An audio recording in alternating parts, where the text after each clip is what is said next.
اہل باطل سے مشابہت کا انجام کیا ہے؟ یہ تو معلوم پڑا کہ دیکھیے یہ ڈینجر ہے مسلمانوں کے لیے، خطرہ ہے، ایسا ہونے والا ہے۔ ایک آدمی کو کوئی آدمی بتائے بارش آنے والی ہے، بہت قوی امکان ہے، تو چھتری ساتھ میں لے کے جاتا ہے۔ جس آدمی کو خطرہ ہو وہ بچاؤ کا اہتمام کرتا ہے۔ یہ کیوں بتا رہے ہمارے نبی؟ مایوس ہونے کے لیے تو کچھ لوگ ایسا بولتے ہیں تو ہونے والا ہے، پھر کر کے کچھ فائدہ ہے کیا؟ یعنی ایسا بتاتے ہیں کہ دیکھو نبی نے بتا ہونے والا تو ہونے والا ہے۔ آپ کو کوئی آدمی بتائے دیکھو وہ راستے پہ بہت ڈینجر معاملہ ہے، ایکسیڈنٹ کی چانسز بہت ہے، پھر کیا کرتے ہیں؟ ہونے والا ہے نا، پھر جان گڑھے میں جاتا آدمی نہیں جاتا ہے۔ آدمی بچاؤ کی فکر کرتا ہے۔ تو کیا آج ہم بچاؤ کی فکر نہیں کر سکتے ہیں؟ کر سکتے ہیں۔ ہمارے نبی صلی اللہ علیہ وسلم نے اسی لیے بتایا ہم کو کہ ہم اس کے بارے میں زیادہ دھیان دیں کہ کہیں ہم اس میں مبتلا نہ ہو جائیں، اس میں ہم پھنسے نہیں۔ اس کا انجام کیا ہے؟ دوسری قوموں سے مشابہت کا انجام کیا ہے؟ اور یہود و نصارہ کی سچویشن کیا ہے مسلمانوں کے لیے؟ اس کو بھی یاد رکھیے۔ اللہ تعالیٰ فرماتا ہے وَلَن تَرْضَ عَنْكَ الْيَهُودُ وَلَا النَّصَارَى حَتَّى تَتَّبِعَ مِلَّتَهُمْ۔ یہود و نصارہ تم سے کبھی راضی نہیں ہوں گے یہاں تک کہ تم پورے دین میں ان کی اتباع کرنے لگ جاؤ۔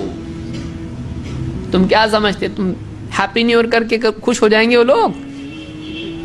ایک دو چیز سے hello how do you do سے خوش ہونے والے ہیں؟ جب تک کہ تم پورے ان کے دین پر چلنے نہ لگو تب تک وہ تم سے راضی نہیں ہو سکتے۔ وَلَن تَرْضَ عَنْكَ الْيَهُودُ وَلَا النَّصَارَى، یہود و نصارہ تم سے ہرگز راضی نہیں ہوں گے حَتَّى تَتَّبِعَ مِلَّتَهُمْ، یہاں تک کہ تم ان کے دین پر چلنے نہ لگو۔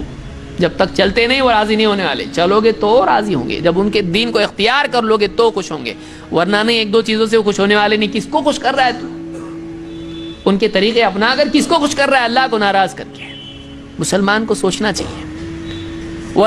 اب دیکھیے اللہ کیا فرما رہا ہے، قُلْ إِنَّ هُدَى اللَّهِ هُوَ الْهُدَى، اے نبی آپ کہہ دو ان سے کہ ہدایت ان ہدی اللہ هو الہدی، کہ اللہ ہی کی ہدایت ہے جو واقعی ہدایت ہے۔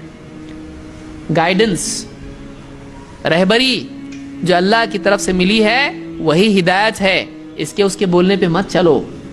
اللہ نے جو رہبری دی ہے ایسا کرو ایسا مت کرو، واقعی صحیح رہبری یہ ہے جو منزل تک پہنچانے والی ہے۔ باقی اگر کوئی آدمی دوسرا راستہ بتاتا یہ راستہ بڑا اچھا ہے تو بہت لبھانے والا منظر ہے، لیکن منزل ہلاکت ہے اس کی۔ اس لیے آگے کیا فرمایا، وَلَئِنِ اتَّبَعْتَ أَهْوَاءَهُمْ بَعْدَ الَّذِي جَاءَكَ مِنَ الْعِلْمِ، اے نبی اگر تم نے ان کی خواہشات کی اتباع کی جبکہ تمہارے پاس اللہ کی طرف سے علم آ چکا ہے، مَا لَكَ مِنَ اللَّهِ مِنْ وَلِيٍّ وَلَا نَصِيرٍ، تو اللہ کے سوا تمہارا کوئی ولی اور مددگار نہیں ہوگا۔ یعنی اللہ مَا لَكَ مِنَ اللَّهِ مِنْ وَلِيٍّ وَلَا نَصِيرٍ، یعنی پھر دیکھو بچاؤ نہیں ہو سکتا ہے، اللہ تمہارا ولی مددگار نہیں ہو سکتا ہے۔ پھر اگر تم ان کے پیچھے چلنے لگ جاؤ، ان کی خواہشات کے پیچھے چلنے لگ جاؤ تو پھر اللہ کے مقابلے میں تمہارا کوئی بچانے والا نہیں ہو سکتا ہے۔ بچاؤ کو بھول جاؤ، پھر ہلاکت سے بچنا بھول جاؤ، اللہ نہیں بچائے گا، پھر ہلاکت یقینی ہے۔ اور یہی حال آج مسلمانوں کا ہے کہ دوسروں کے طور طریقوں کو اپنا کر آج مسلمان خود برباد ہو رہا ہے، دنیا میں بھی اور آخرت میں بھی۔ اللہ تعالیٰ حفاظت فرمائے۔ آج دیکھیں یہودیوں کا سود جو مدینہ میں چلتا تھا عالم میں آیا کہ نہیں آیا؟ گھر تک آیا۔ لون چاہیے، فون چاہیے، سب ہے۔ تو لون چاہیے تو ان کا فون آ رہا ہے، اور کہاں سے نکال رہے ہیں معلوم نہیں۔ آپ کو لون چاہیے اتنے انٹرسٹ پہ، آپ کو اتنا انٹرسٹ لیں گے، بہت کم ہے، گھر تک پہنچ رہے ہیں۔ سود عالم میں عام ہو چکا ہے آج، اور مسلمان بھی اس میں پھنسا ہوا ہے۔ اور شیطان بھی آگے کیا، پھر رہنے کا کیسا دنیا میں؟ یعنی اللہ کی شکایت کرنے لگ جاتا، پھر راستہ بتاؤ ہم کو، گھر کیسا آئے گا ہمارے پاس، بزنس کیسا ہو سکتا ہے؟ کیوں کرایہ کا نہیں لے سکتا ہے؟ خریدتے کو بتایا تجھ کو ان لوگوں نے، میڈیا نے بتایا تجھ کو ویسا۔ دیکھو آپ کا ایسا گھر ہونا چاہیے کہ آپ مر گئے تو آپ کے بچے کیسا کھیل رہے گھر میں، دیکھو اس میں ایک گارڈن بھی ہے، تو دنیا کا گارڈن بتا کے آخرت کا گارڈن چھین رہے ہیں آپ سے، ہے کہ نہیں؟ تو آدمی کو بتا کہ تجھ کو یہ چاہیے، اس کے دل میں جذبات پیدا کیے، پھر اس کے بعد پہلے ضرورت ذہن میں پیدا کی، اس کے بعد بتایا کہ دیکھو ایسے ہی پورا ہو سکتا ہے۔ جب آدمی کی ضروریات بڑھ جاتی ہیں تو اور خرچے کم ہوتے ہیں تو ظاہر بات ہے آدمی پھر راستے تلاش کرتا ہے، پھر صحیح یا غلط دونوں اس کے ذہن میں بٹا دیا۔ تو کرائے کے گھر میں رہ سکتا ہے، کیوں نہیں رہ سکتا ہے؟ بزنس تجھ کو کرنا ہے، جاب نہیں کر سکتا ہے؟ جاب بھی کر سکتا ہے، لیکن تجھ کو بتایا گیا کہ ایسا ہی ہو سکتا ہے۔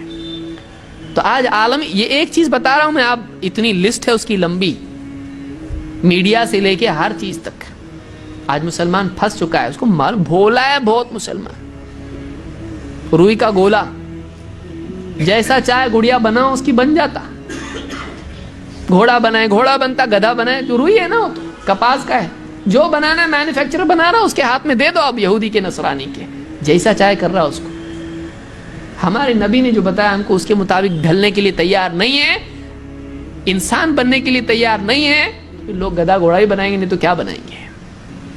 یہ مسلمان کو چننا ہے کہ وہ کس کے ہاتھ میں ڈھلنے کے لیے تیار ہے، کس کی رہبری کے مطابق بننے کے لیے تیار ہے۔